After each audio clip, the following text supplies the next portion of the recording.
What are your thoughts on DeMeco Ryans? We haven't been on together since the Niners made it official that he's the new defensive coordinator. What do you think of this hire? Look, before you say, I don't think they even interviewed anyone for this job. I don't think they even considered anyone else. It was DeMeco, it's yours. Yeah, I think so too. I mean, I've always been on the Raheem Morris train, and that's who I really wanted. Makes sense to me. For, right, it's but they now team, and he's ready to go. Right, they went with DeMeco, and I get why they went with DeMeco. Promoting within makes your organization more desirable for younger coaches because they know that they can come in, and if they do the right kind of thing and they work really hard and learn from Kyle Shanahan and all of that, he's willing to promote from within. So it's a great philosophy. I think that there's going to be growing pains, though, with DeMeco Ryans because he's not going to be Robert Saleh. He's going to be different. At least if he tries to be Robert Saleh, then this isn't going to work. But he's going to be different from Robert Saleh. And if you remember Robert Saleh in 2017, there were moments where sometimes his game plan didn't make sense or sometimes they didn't make the right calls in certain times. And he improved progressively, and I expect DeMeco Ryans is going to do the same. But yeah, I think it's going to be a little more on Kyle's plate where he's going to have to help out DeMeco Ryans maybe a little more with game planning and certain ways they want to do certain things just because of that.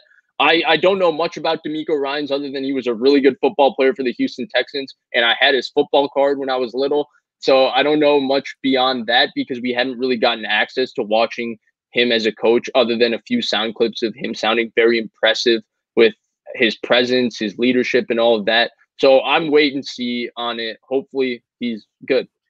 What's interesting about DeMeco is, and what we've been talking about all day, is basically he gets credit for Greenlaw and Warner. I mean, two great third-round pick, a fifth-round pick. They're both studs. He's looked at as this guy who just developed the two MVPs of your defense. But I think what you're saying is that they're the stars. The linebackers are the stars of the defense. But the unsung heroes of the defense are the safeties. And the safeties doing the dirty work, doing the real difficult assignments, allows Greenlaw and Warner and Williams to make plays. Yeah, so, because what's the linebackers' philosophies, right? It's just play fast and flow sideline to sideline, which means that you're not asking them to do a lot of the thinking, right? You're just asking them to see, go, see, go, see, go. And now Warner does a lot of thinking, but again, his assignments in pass coverage, they're not like, yo, go line up in the slot and mirror this guy man to man. It's play zone, pick up this crosser. At one, you're going to be the free guy, so you're going to carry the crosser across the field. And that's a tough assignment, but it's not the same. Right. It's not like, hey, just line up there and follow him wherever he goes.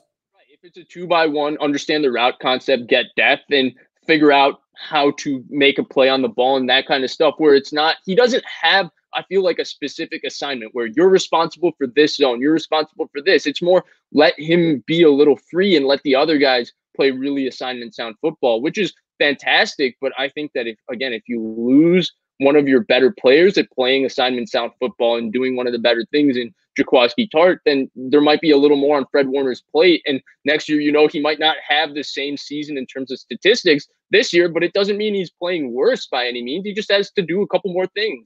And if you think about what the Niners defense was this year without their pass rush, who had the most difficult assignments on the team? The defense. Jimmy Ward. Jason Verrett. What they asked. Play on an island with no pass rush. Go get him. We'll try to manufacture a pass rush, but we'll do the best we can. We'll use fire zones and stimulated pressure, but Jimmy Ward, if you don't guard this guy in man, then none of this is going to work. And same to you, Jason Verrett. So you could. I wonder if I was Jason Verrett or Jimmy Ward thinking, wow, isn't there a DB coach who should have been in the consideration for this job? I mean, they've got a pretty good DB coach, whoever that guy is, Tony Oden, Mike Rutenberg, whoever. There's a lot of guys with their hand in that. And that, to me, when you think about it, that back end was the star of the defense last year. Not necessarily linebacker. I agree. And Tony Oden, he was supposed to bring in man coverage, and we never talked about it, but the DBs were actually quite phenomenal in pattern matching when they had to play man coverage and stuff. They were fantastic at it. And when Ahkello Witherspoon and these guys actually played bump and run, they'd get their freaking hands on the guy, which you rarely see in the NFL anymore. A lot of times you see this like press and mirror. It's like, what is the freaking point? It's press bail, right? Yeah, like get your hands on the dude, and they did, and it makes a big difference. So right, and Jimmy Ward tweeted. Remember, he put on his IG story. Shout out to our dude Jason Aponte because he put his tweet on there, but he basically said, find another safety in the NFL that does what I do for just $11 million a year. And he's absolutely right. There's not any other safety that can do what he does because he's basically a cornerback and a safety for this defense. True. That's true. He has so much experience playing corner, and they use him that way. He just doesn't like being named. He just wants to be a safety in name most of the time. But they're like, man, please. Right. Please. All right, just call me a safety when I do it. If he got to just solely play free safety, I guarantee you he would have 4 or 5 interceptions in a season. He's just so good at doing everything else. He can't afford to. Yeah. Well, that's interesting. Jimmy, if you're watching, I appreciate you now. I appreciate you now. I didn't before, but I see the light. And Jaquaski, you too. I hope you guys get to come back next year. Hey, turn on cue the Toy Story music. Change friend in me to fan in me. Jimmy Ward, you got a fan in me. I like Jimmy Ward and Jaquaski Tart. Jaquaski Tart's cool. He's very understated. Jimmy Ward's hilarious. He's very funny, and he's got this whole personality that people don't know because he's not a celebrity. So I like when Jimmy Ward has good games because he's hilarious in his press conferences. Really funny. And they don't put either of them in really front of the mic or let them get the kind of notoriety. Like Kyle Juszczyk. Part of the reason everybody wants Kyle Juszczyk back is because Kyle Juszczyk talks after every game. Week. Yeah, every game. Yep. And Jimmy Ward could. He's just, for whatever reason, people don't go up to him like that. All right, those are all our topics. If you guys want to ask us a couple of questions, you're welcome to. We've probably gone over everything, though. It's been an hour and a half. Big Golden Nugget says Jimmy is super cool. Dude saw me late after a game in parking lot and took the time to get out. Yeah, I'm not surprised. I'm not surprised of his car and talk to me. He's really down to earth.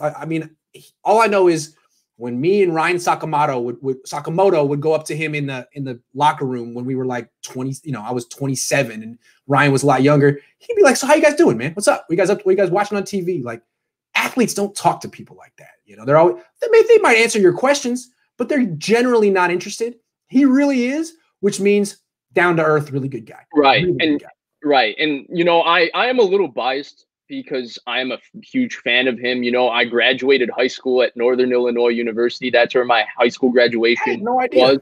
And I didn't my high schoh graduation just took place in their gym. That's cool. Right. Yeah. And he went there. So I have an attachment like that. But yeah, that sounds awesome.